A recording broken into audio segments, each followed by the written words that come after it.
De lo que fue mi tema de tesis de licenciatura bajo la dirección del doctor González Casanova, y pues fue la solución a las ecuaciones de Navier-Stokes en dos dimensiones con diferencias finitas radiales. Bueno, ¿de qué trata este problema? Pues como muchos sabrán, pues es un problema de dinámica de fluidos. Voy a hablar de un caso particular de las ecuaciones de Navier-Stokes.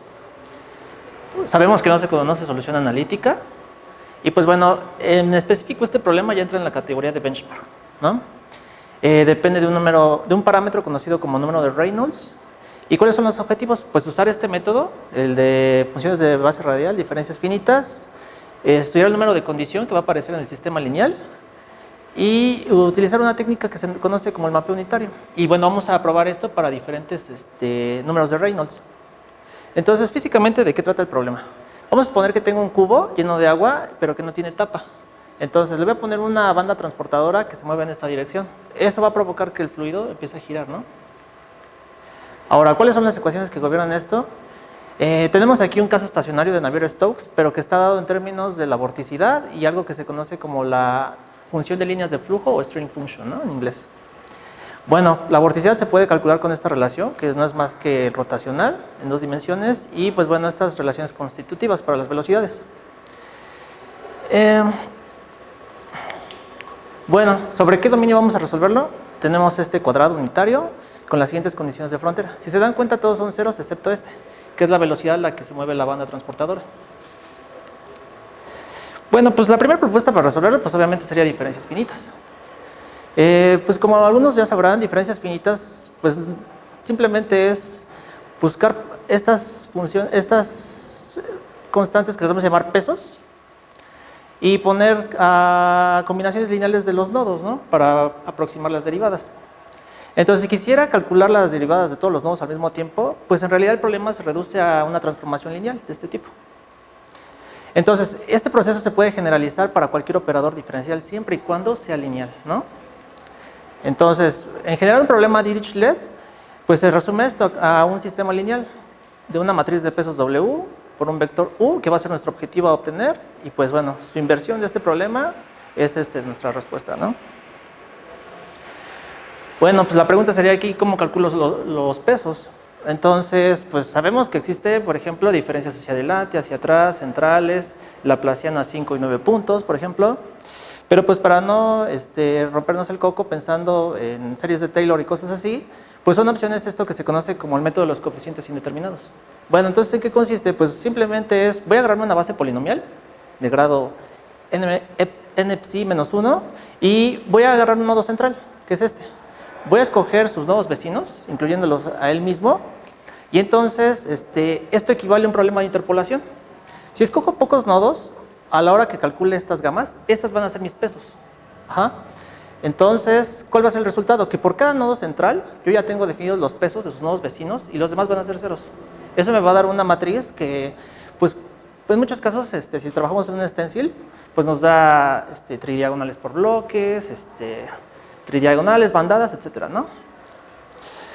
Bueno, ventajas. Pues la matriz de Vandermonde, pues sabemos que siempre es invertible en una dimensión. Es una forma directa de calcular los pesos, sin estar buscando otros métodos. Y las desventajas es que el número de condiciones es muy alto, ¿no? Otra es que en más de una dimensión, pues la matriz de Vandermonde puede ser singular. Ejemplo, agárrense R2 y tómense una base de polinomios de grado 2. Si ponen sus puntos sobre una cónica, la matriz de Vandermonde es singular. Entonces, no se puede interpolar. Otra es que no se pueden usar nodos con distribución aleatoria. Diferencias finitas solamente funcionan retículas, ¿no? No hay otra. Y bueno, como mencioné hace rato, va a aparecer siempre un sistema lineal. Entonces, como que de los métodos clásicos, pues nos gustarían los iterativos, ¿no? Que sirven para sistemas ralos. Pues la mejor propuesta siempre va a ser SOR, ¿no? Como ya sabrán muchos, pues es un método que se basa en pues hacer iteraciones y pues dado un truncamiento, es decir, un número fijo de iteraciones, pues ya podemos decir cuando una respuesta a este problema es aceptable, ¿no? SOR depende de un parámetro y bueno, para asegurar la invertibilidad, la convergencia de SOR, pues necesitamos pedir que la matriz pues, sea simétrica, definida positiva y que el parámetro esté entre 0 y 2. Ahora, regresando al problema de la cavidad, ¿no? Pues las dos grandes referencias en la literatura son Ertug y Jia. Y bueno, ambos, para resolverlo, pues usaron Laplaciano a 5 puntos. Aquí vemos Laplaciano para la función de líneas de flujo y para la vorticidad. Y bueno, para los términos de las velocidades, pues son derivadas centradas. Y bueno, como vieron hace rato en el cuadrito que les enseñé, donde están las condiciones de frontera, no había para la vorticidad, ¿no? Entonces Jensen propuso esto, pues miren, con diferencias finitas podemos aproximar la vorticidad para las condiciones de frontera de esta forma, donde U pues va a ser el valor que toma la velocidad en las paredes de la caja. Y bueno, Φ1 y Φ2 van a ser los valores de Φ en las líneas de stencil más próximas a una pared, ¿no? ¿Hacia adentro? Ah, sí, exactamente, hacia el interior, ¿no? Bueno, pero aparte hay otro problema, o sea, estas ecuaciones de Navier-Stokes pues están fuertemente acopladas. Entonces, tenemos que buscar una forma de resolver esto, porque no se pueden meter en un sistema lineal así de golpe y resolver, ¿no? Invertir.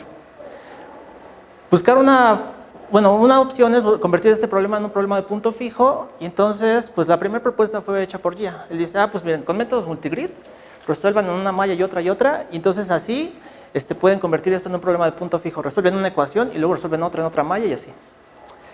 Bueno, pues Arthur dijo, pues algo más sencillo. Podemos usar SOR como método iterativo y entonces el problema se convierte en un problema de punto fijo. ¿Cuál fue el algoritmo que usó SOR? Arthur. Pues bueno, da una solución inicial que él propone, que están aquí, y entonces los pesos los calcula con diferencias finitas clásicas. Como les mencioné, pues usó Laplaciano a 5 puntos y diferencias centradas, ¿no? Para el X y para Y. Entonces, bueno, ¿cómo empieza SOR? Pues bueno, pues como ya calculó los pesos, en realidad esto que está aquí, la aplicación del Laplaciano no es otra cosa más que un producto matriz-vector. Bueno, pues calcula un paso de SOR aquí. Luego, con lo que le sale de Φ, lo mete acá. Igual, aquí es un producto matriz-vector, lo aplica, luego calcula esta expresión y luego vuelve a calcular un paso de SOR, pero ahora usando esto, ¿no? Para la vorticidad. Pues calcula el error relativo y si satisface una tolerancia, pues ahí se para. Si no, va a seguir este proceso hasta que ya la solución sea la adecuada, ¿no? Como problema de punto fijo. Bueno, entonces en este caso vamos a usar funciones de base radial. Bueno, ¿qué es una función de base radial? Es un campo escalar que va de Rn a R. Y bueno, donde el mapeo es de esta forma. Pues es una función que a final de cuentas nada más depende de la norma del argumento. Y bueno, vamos a entrar aquí en dos categorías. Las importantes. La primera es la suave a trozos, que son estas dos, splines poliarmónicos y splines suaves. Y tenemos las infinitas suaves, que son los famosos métodos multicuádricos y el kernel gaussiano. Bueno, aquí vamos a notar un poco que estos dependen de un parámetro, que le vamos a llamar parámetro de forma. Bueno, ¿para qué son las funciones de base radial? Originalmente aparecieron para interpolar. Entonces, la función interpoladora está definida de esta forma, como combinaciones lineales de los kernels radiales. Bueno, entonces, básicamente el problema se resumiría a encontrar estas lambdas. Pero para hacerlo, pues solamente hay que forzar las condiciones de interpolación, que es este sistema lineal. Bueno, a esta matriz le vamos a llamar matriz de de Gram. Y entonces, resolviendo este sistema, ya podemos obtener estos coeficientes que podemos sustituir en el interpolador. Entonces, nada más ponemos en qué punto X quiero interpolar, ahí, ¿no? Bueno, una característica es que esta matriz es muy mal condicionada, ¿no? Entonces, hay un problema para empezar. Bueno, entonces para el kernel inverso multicuádrico se puede demostrar por el teorema de Schoenberg que esta matriz es invertible.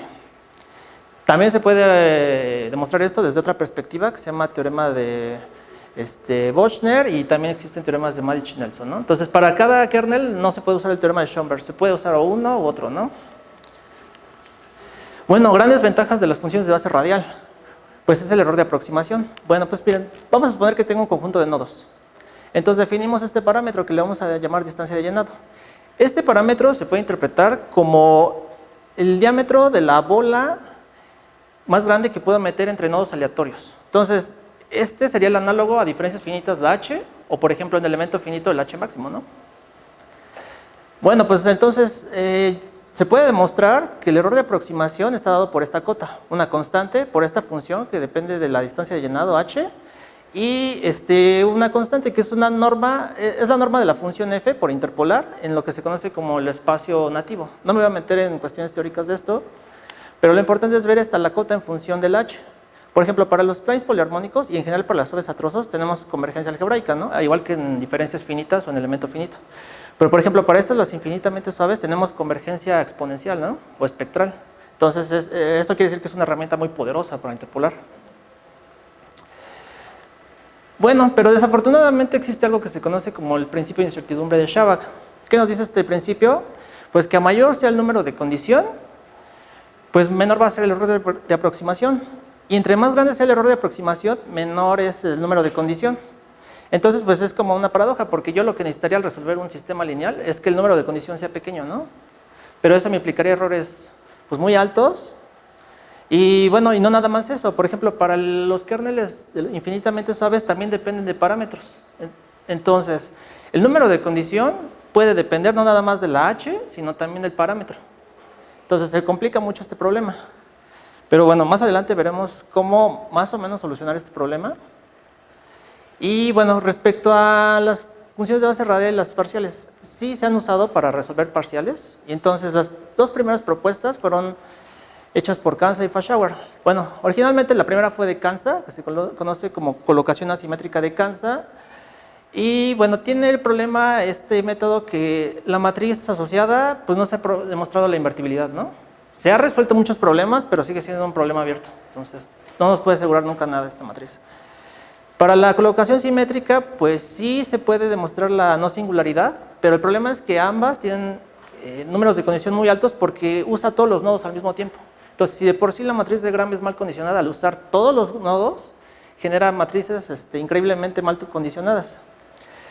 Y además de eso, pues existe el parámetro de forma que, como ya dije, puede mover el número de condición. Entonces, pues esto sigue siendo un problema abierto, ¿no? ¿Cuál es el parámetro adecuado? Pues quién sabe, ¿no? Ahora, pues una alternativa a esto es usar lo que se conoció apenas como diferencias finitas radiales. ¿Y en qué consiste? Pues en analogía a las diferencias finitas clásicas, voy a agarrarme un nodo central y voy a agarrarme sus NI nodos vecinos. Entonces, una opción, por ejemplo, es trazo un radio. Los que caigan aquí adentro, junto con él mismo, van a ser sus nodos vecinos, ¿no? Otra es, digo, pues nada más voy a contar los NI más cercanos, junto con él mismo, y esos van a ser los nodos vecinos, ¿no? Bueno, entonces, ¿qué va a pasar? Igual que hace rato, voy a escogerme una base, pero ahora de funciones de base radial. Voy a aplicar aquí el operador diferencial que yo quiero aproximar, y entonces, el cálculo de estas gamas van a ser los pesos que yo tenía en analogía a diferencias finitas clásicas. Entonces, ¿qué va a pasar? Bueno, ventajas para empezar, que esta matriz ya probamos que siempre es invertible, ¿no? Entonces no tiene que ser, no tenemos que estar en R1, ni tenemos que estar buscando si pasa por una cónica o no, etcétera, ¿no? En este caso. Y ya que tenga estas gamas, puedo construir una matriz global de pesos, que esta sí va a ser bien condicionada. Otra ventaja es que, como dije, bueno, si ven esta foto, no tienen por qué estar en un stencil los nodos. Pueden estar distribuidos de manera aleatoria. Entonces, diferencias finitas no puede hacer eso, ¿no? Esta matriz W pues va a estar bien condicionada y bueno, además de eso, pues vamos a ayudarle un poco al método. ¿Cómo? Definiendo una técnica que se llama mapeo unitario. Pues ¿en qué consiste? Pues simplemente es una transformación del espacio. Entonces, un reescalamiento en este caso va a ser X entre D. D ¿quién es? Pues es prácticamente el diámetro de este círculo, ¿no? Bueno, entonces, ¿cómo funciona esto del mapeo? Pues a ver, veamos con un ejemplo. Supongamos que tengo un campo escalar de esta forma. Calculo una derivada parcial. Por regla de la cadena tengo esto. Pero a final de cuentas, entonces, esto nada más es un escalamiento. Ya dije que con diferencias finitas radiales puedo aproximar los pesos, ¿no? Para a su vez aproximar una derivada. Entonces, si yo tengo un espaciamiento de nodos adecuado, pues puedo calcular en este espacio barra los nodos y después ya nada más regresar a mi espacio original con este escalamiento. Lo cual representa una gran ventaja porque, como dije, el número de condición depende de qué tan pequeña es la h. Entonces, si tengo nodos con una h muy chiquita, el conjunto de nodos vecinos, pues el número de condición va a ser muy grande, aunque yo tenga poquitos nodos, ¿no? Pero pues con el reescalamiento adecuado, que es el del mapeo unitario, pues como digamos que se agranda un poco o como que le hago un zoom y calculo los nodos en este espacio, donde el número de condición no va a ser tan malo. Pero entonces con este reescalamiento sigo teniendo el mismo resultado para aproximar las derivadas. Entonces pues es una maravilla, ¿no? A final de cuentas. ¿Cuál fue la metodología del problema? Pues bueno, miren, vamos a resolver el problema para Reynolds 100, 400 y 1000, y en estas 4 versiones. Vamos a usar precisión doble para calcular los pesos, que equivale a 16 dígitos decimales. Usamos también precisión doble con mapeo unitario, precisión cuádruple, que son 32 dígitos, y precisión cuádruple con mapeo. Ahora, ¿cuál es la elección de los nodos locales? Vamos a primero a usar 9 nodos locales, luego 25 y 49, ¿no? Con el nodo central aquí, en medio de todos. Pues vamos a variar el parámetro de forma, y una vez elegido un parámetro que sea adecuado, ya puedo calcular los nodos. Pero, a ver, aquí habría una desventaja, porque si uso 9 nodos, no hay ningún problema. Cuando esté aquí en el interior, pues a lo mucho quería nodos de frontera, y esa ya lo conozco. Pero el problema es, si tengo 25, no puedo pararme aquí y calcular 25 nodos cercanos. Tengo que pararme acá, y aquí sí puedo tener 25 nodos vecinos. Pero entonces lo que haría es, si voy a decidirme por usar 25 nodos, primero calculo aquí con 9, y ya que esté en estos puntos, uso 25. Lo mismo para 49. Si estoy en 49, no puedo tomar aquí 49 vecinos, ni aquí, solamente hasta acá. Entonces agarro 9, luego 25, y ya que estén estos que son taches, aquí sí puedo tomar los 49. Bueno, entonces, ¿cómo funciona nuestro algoritmo? Pues es exactamente el mismo que el de Ertug, solo que los pesos se van a calcular con diferencias finitas radiales. Bueno, entonces miren, aquí ya algo de los resultados. Gráficas, entonces, esto es parámetro de forma contra el número de condición. Pues el principio de incertidumbre nos dice, tienes que escoger un número de condición alto, pero de manera que no caiga en esta región. Estas rayas que se ven aquí, quiere decir que el número de condición ya sobrepasó la precisión de la máquina. Entonces, si cae aquí, ya no sirven los resultados, porque tenemos errores de más del 100% a la hora de resolver el sistema lineal. Ahora, como era de esperarse, aquí está en rojo, no se alcanza a ver, pero son 9 nodos locales. Entonces, tarda más en llegar al límite de la precisión de la máquina. Cuando tengo aquí bastantes, pues llega un poco más rápido, y más aquí, que es el stencil de 100%, ese es el azul pastel, es el que llega más rápido, porque como estoy usando 100% en el stencil, la distancia de llenado entre a la hora de escoger los nodos locales, pues es más chiquita, ¿no? Que por ejemplo si agarro el de 50% por 50 que está acá. Bueno, pero fíjense qué pasa con el mapeo unitario, igual en precisión doble. Bueno, sigue estando aquí, ¿no? La misma línea de desastre, pero el rojo, que aquí, junto con el verde, son 9 nodos locales, pero con diferentes stencils. ¿Qué pasó? Se empalmaron. Lo mismo para el rosa, junto con este negro. No se ve bien, pero aquí están empalmados. Y luego para el azul pastel y que está aquí, azul marino, también están aquí empalmados. Eso quiere decir que, por ejemplo, el mapeo lo que hace es, no importa de qué tamaño sea tu stencil, haciendo ese mapeo ya tienes más estabilidad. Siempre se va a comportar de la misma forma el número de condición. Y aparte, otra cosa, hay más estabilidad. Por ejemplo, fíjense en el rojo.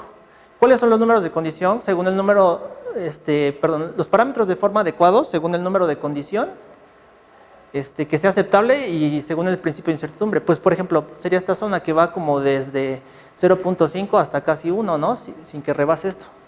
Pues es un rango muy chiquito para escoger el parámetro de forma, pero aquí vean, va como desde 10 hasta como 80, entonces hay más estabilidad, ¿no? No corro el peligro que si agarro un parámetro de forma ya llegue a esta zona que ya no sirve. Obviamente, al cambiar la precisión a cuádruple, fíjense, ya puedo tomar números de condición más altos, pero pues sigue pasando el mismo problema, ¿no? O sea, pues bueno, sí, no la sobrepaso acá, y obviamente estos resultados serían mejores que estos, si estoy en una zona alta, pero pues al aplicar el mapeo, pues se uniformiza esto y me evito el problema de qué tan grande o tan chiquita debe ser la malla, ¿no? Ahora, los resultados. Bueno, pues a la hora que usamos OR, le dimos una tolerancia de 10 a la menos 10 con 100,000 iteraciones, ¿no? Para 100, 400 y 1000 Reynolds, bueno, estas tablas solamente son para el stencil de 50 por 50, pero notemos algo. Por ejemplo, estos que están en rojo, que son los que usan más nodos locales, pues no alcanzaron la tolerancia, pero tampoco es mala. O sea, estamos aquí en órdenes de 10 a la menos 9. Y estos pues sí la alcanzaron. Ahora, la velocidad a la que convergen es la misma realmente, si se dan cuenta. O sea, usar el mapeo y cambio de precisión realmente no me ayuda en términos del error, me ayuda a la hora de que no tenga estabilidad en el número de condición, ¿no? Junto con el parámetro de forma. Y bueno, la validación del benchmark. Estos cuadritos que ven aquí son datos que obtuvo GIA, publicados a finales de los 80s. Y entonces, pues me di la labor de digitalizarlos, ¿no? Nuestros resultados son todas estas líneas. Si se dan cuenta, están empalmadas todas. Entonces, pues prácticamente cualquiera es bueno, ¿no? Pero, ojo, estamos aquí en Reynolds igual a 100. Esto que estamos viendo, por cierto, es un perfil de la cavidad que pasa por el centro. Esta es para la velocidad U y esta es para la V. Entonces, pues para Reynolds 100, pues está padrísimo, ¿no? Todo jala bien. Ahora, vamos a cambiar el Reynolds a 400. Vemos que aquí lo que está en azul como que se empieza a desfasar un poquito. Muy, muy leve, pero sigue siendo todos los resultados bastante aceptables, ¿no? Sin importar el tamaño de la malla y O sea, lo que está cambiando es el stencil. Ajá, bueno, aquí sí, ¿no? Hay dos stencils, uno de 50 por 50 y uno de 100%, pero aún así los dos se adaptan de la misma manera, o sea, bastante bien, ¿no? Lo que cambia realmente de aquí a acá es el Reynolds. Ahora veamos con Reynolds igual a 1000 chin, ya aquí empiezan a haber desfases, ¿no? Y sobre todo que es el morado, estamos aquí en el que usó más nodos locales para el stencil más grande. Entonces, ¿a qué se debe esto? Pues bueno, Navier-Stokes es una lucha entre si la ecuación es más elíptica o más hiperbólica. Entonces, a mayores Reynolds tienes que la ecuación es más hiperbólica. Entonces, le cuesta más trabajo al método numérico resolverlo. Y ahí el problema, ¿no? Bueno, entonces, ya las conclusiones. Bueno, entonces, la primera es que el cambio de precisión doble a cuádruple aumenta la estabilidad a la hora de elección del parámetro de forma. Entonces, eso sí es claro, ¿no? Si nos regresamos hasta estas gráficas, pues puedo escoger parámetros de forma mejores, ¿no? Bueno, sí. Otra es que el mapeo unitario uniformiza los números de condición para diferentes tamaños de malla. Entonces, como vuelvo a repetir eso, ¿no? O sea, no importa el stencil que yo me use, cuando haga el mapeo unitario, el número de condición versus parámetro de forma siempre se comporta igual, ¿no? 3, en todos los casos, pues con 9 nodos bastaba. O sea, usamos 9, 25 y 49, pero pues con 9 ya vimos aquí en esta tabla que las velocidades son las mismas, ¿no? De convergencia. Entonces, no, ¿para qué tantos, no? No es necesario. Y bueno, pues también concluimos de este experimento es que si se hace este mismo experimento o uno muy parecido, pues se recomienda lo siguiente. Primero, cambiar de precisión cuádruple en el cálculo de los pesos. Entonces, para calcular los pesos locales, solamente necesito cambiar la precisión. Ya que los calculo, ahora sí me puedo regresar a la precisión doble, porque trabajar en precisión cuádruple todo el tiempo, no, son muchas operaciones y es tiempo de cómputo, ¿no? Otra es que también se tiene que usar el mapeo unitario. Es muy recomendable, ¿no? Usarlo, por lo que ya dijimos acá. Y 3 es que pues con 9 nodos basta, o sea, digo, la humanidad sigue usando Laplaciano a 5 y 9 puntos con diferencias finitas, pues tampoco es necesario tanto, ¿no? Bueno, sería todo por mi parte.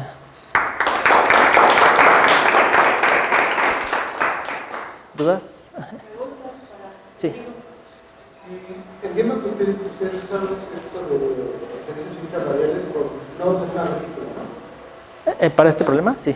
Ajá. Si hubieran utilizado nodos así puestos de manera aleatoria, ¿qué tan caro hubiera sido calcular los pesos? O sea, ¿qué tanto tiempo de cómputo le agregas para estar calculando los pesos cuando están? Realmente es el mismo, solamente lo que tardaría un poco más es que busque los 9 nodos vecinos, ¿no? O sea, de manera óptima. Para eso ya hay como algoritmos que se llaman KD-tree y cosas así. Lo que hacen es que medio particionan el espacio y entonces puede calcular de manera más óptima los vecinos sin hacerlo por fuerza bruta, ¿no? Tal vez esta sería la parte que aumentaría extra. ¿Cuál es la complejidad numérica? Me parece que es en el log n. Esta sería como la complejidad extra. Y aparte, por ejemplo, aquí trabajamos en el stencil por dos razones. Una fue meter las condiciones de frontera de Jensen y otra es que teníamos que validar con GIA, ¿no? Que de verdad salía. Entonces GIA usó un stencil para trabajar, ¿no? Entonces, pues si calculan una vez aquí los pesos, puedo replicar esto para todos los demás. Entonces prácticamente calculo los pesos una vez ¿no? Es como el laplaciano a 5 puntos, solamente se calculan una vez, ¿no? Todos. Pero en el otro, pues sí tendría que multiplicarlo por el número de nodos totales, ¿no? El cálculo de los pesos. No sé, ¿más dudas? Una pregunta. Sí. Cuando también no tienes una retícula y quieres resolver sobre un dominio, ¿qué pasa con la frontera en este tipo de esquemas? Bueno, por ejemplo, aquí vamos a suponer que estos son nodos frontera. El peso es 1, nada más. Se le da un peso de 1 y ahí... Y ya, ¿no? Ese sería el... O bueno, no sé si esa era la pregunta. Sí, bueno, lo que pasa es que la idea de este tipo de métodos es que, bueno, ahorita aprovechaste la estructura para trabajar con este híbrido de diferencias finitas, ¿no? Ajá. Pero cuando tienes un dominio que tiene una frontera que es irregular, ¿cómo se maneja con este método? Porque tú no tienes una malla, tienes que definir puntos sobre toda tu frontera que estén distribuidos, o ¿cómo se hace? Pueden incluso estar aleatorios aquí, pero siempre y cuando le peguen a la frontera, ¿no? No sé si esa era la pregunta. Okay. Si tienes condiciones de Dirichlet, pero al final no importa porque tú lo quitas, ¿no? De alguna forma. Pero si tienes condiciones tipo Neumann que sigues buscando el campo, ¿cómo se maneja? No, ahí sí ese es un problema. Entonces, para Dirichlet, nada más le pongo un peso de 1 al que sea frontera y ya lo igualo a la condición, ¿no? Y no importa que sea irregular o demás, pero si es Neumann, sí tengo, bueno, lo que yo he visto es que se crea aquí un pequeño stencil cerca de la frontera y puede ser aquí aleatorio adentro. Y... No, o sea, por ejemplo, vamos a suponer a ver, por ejemplo, estos que son como rombos, a partir de adentro podrían ser aleatorios y lo demás puede ser un stencil donde yo uso diferencias finitas clásicas para meter ahí la condición de frontera Neumann.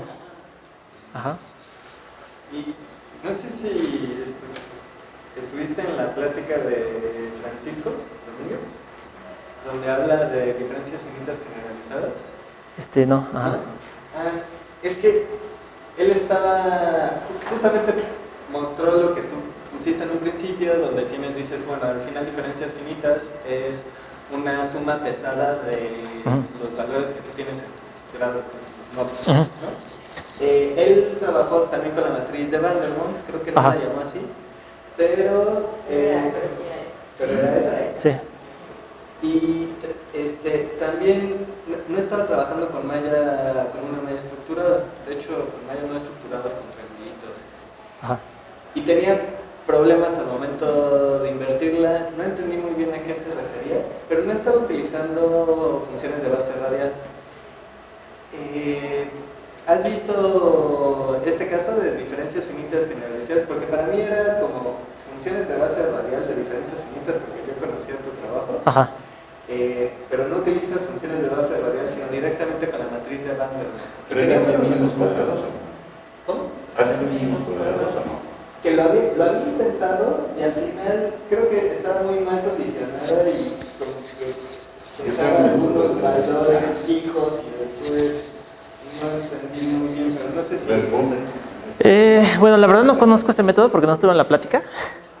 Siendo honestos, sé que existen las diferencias finitas generalizadas, no sé cómo funcionan realmente, pero bueno, pues como... ¿Podrías poner donde tiene tu función? A ver, diferencias finitas clásicas, ¿no? Dijiste que el de 6 puntos, ¿te acuerdas? Que si hay una cónica, ¿qué pasa? Ajá, aquí está, sí. O sea, si tú tienes 6 nodos y pones una cónica, ¿qué le pasa? Sí, sí, lo repito en voz alta. Por ejemplo, vamos a poner que en R2 tengo una base polinomial de grado 2, ¿no? Entonces necesito 6 puntos para definir esa base, ¿no? Bueno, pues si esos puntos pasan por una cónica, ya es singular la matriz. Se puede demostrar eso porque, pues una cónica, ¿qué forma tiene? AX cuadrada más BXY más CY cuadrada, etcétera. Y son 6 coeficientes A, B, C, D hasta F. Y aquí pueden haber ceros. Pero si pasan por la cónica, pues puedo encontrar coeficientes que no sean todos ceros y me dan la solución trivial. O sea, los ratones son diámetros. Sí, entonces ya no es invertible en 2 dimensiones. Y lo mismo pasaría si puedo estar otra vez en R2 y me tomo una base que tenga de grado 1, ¿no? Entonces, ¿quién es la base? 1, X y Y, son 3 puntos. Si esos 3 puntos son colineales, si no definen un triángulo, también es invertible esto. Porque de hecho, pero no es invertible, no es invertible. Pues es 1, X y Y. Entonces, sí. Si pasan por una recta, pues quiere decir que es cero. De hecho, quien sepa un poco... Por eso es maya. Ah, Porque si un triángulo es largo y largo, está muy cerca de la singularidad. ajá. Cuando los tres nodos están pegados, no hay ningún interpolante. No, por eso es maya. De hecho, quien sepa un poco del elemento, saben que, por ejemplo, igual esa misma matriz, su determinante es el área, ¿no?, del triángulo sobre el que trabajan. Entonces, ¿qué pasa? Si son colineales, es 0, ¿no? Y obviamente el determinante 0 implica no invertibilidad, ¿no? No sé, en esa plática que dieron, ¿cuál era el problema? Que... Estaba tratando de modelar un terraplén, entonces que le llegaba el agua y cómo se estaba filtrando el agua por el tiempo. Pero le da inestabilidad en el matriz, ¿o qué? Le costaba trabajo encontrar los pesos. Hacía algunos artilugios ahí. Que está así, esto es así, Pero a mí lo que me sorprendió es que después los utilizaba y no se veía mal. Bueno, puede no ser singular la matriz, pero en general la matriz de Van der Waals polinomial, más de una dimensiones, a menos pues singular. Sí, bueno, en general también, o sea, computacionalmente, pues es complicado, porque es muy mal condicionada esta, ¿no? Aunque sea invertible. Entonces, pues es un problema, ¿no? Bueno, pero a ver, una pregunta. Sí. Yo, en relación a lo que decía de la frontera, Ajá, o sea, en esta versión que tú tienes, sí. la de Schumann, pero la única manera es meter nodos hacia el interior o hacia el exterior, y ahí tienes un problema, que meterle una malla regular. Si tendrías que adaptar un NUR y luego meter en el NUR o meter en su. Hay otra alternativa de la que habló Jorge Zabaleta, que es meter los operadores de frontera en AXIT. Ah, sí. Se llama LH, Ajá. Local Limit Interpolation, es decir, mete la condición de Newman en AXIT. Y eso te evita poner nodos. Otra pregunta final. Ajá. Si tú tienes millones de datos, ¿funciona? Ah, sí, mucho. Porque, a ver, vamos a poner que tuviera, no sé, 1000 por 1000, ¿no? Una malla. O bueno, 1.000.000, ¿no? Pues, solamente estoy usando, bueno, se recomendó solamente usar 9 nodos locales, ¿no? ¿Cuánto es eso? Menos del 1% del total, ¿no? Que usaría si uso todos los pesos, ¿no? Al mismo tiempo. Entonces, nuestra matriz va a ser bandada y con un condicionamiento perfecto, ¿no? Entonces, se puede guardar en almacenamiento RALO, ¿no? Para empezar. Entonces, el manejo de la memoria es súper bueno.